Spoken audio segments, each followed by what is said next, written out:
சபையில ஆரம்ப காலகட்டத்துல அந்த சபை ஆரம்பிக்கப்பட்டதன் நோக்கம், அப்போஸ்தல காலத்துல என்ன நோக்கத்திற்காக அந்த சபை ஆரம்பிக்கப்பட்டதோ அந்த நோக்கம் இன்றைய காலகட்டம் கிட்டத்தட்ட இந்த 2025 வரும் பொழுது டோட்டலா மாறி இன்னைக்கு சபை வேற ஏதோ சிந்தனையில ஓடிக்கொண்டிருக்கிறது. சபையில ஆட்டம் பாட்டம் கொண்டாட்டம் டூரு நிறைய விஷயங்கள் கர்த்தருக்கு பிடிக்காத அருவருப்பான காரியங்கள் இன்னைக்கு சபைக்குள்ள வந்துருச்சு.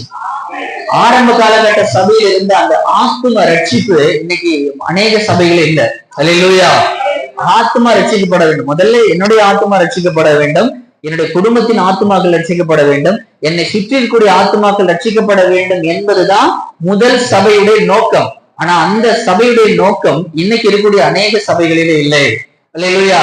உங்களுக்கு நமக்கு இந்த உலகத்தில் இருக்கக்கூடிய அநேக ஆசீர்வாதங்கள், உனக்கு நல்ல காரு வரும், நல்ல வீடு வரும், இந்த உலகத்தில் இருக்கக்கூடிய அநேக ஆசீர்வாதங்களை சொல்லி சொல்லி சொல்லி நம்மளுடைய சிந்தனையை மாற்றிக் கொண்டிருக்க உபதேசங்கள் தான் இன்னைக்கு சபையில அநேகம் உண்டு.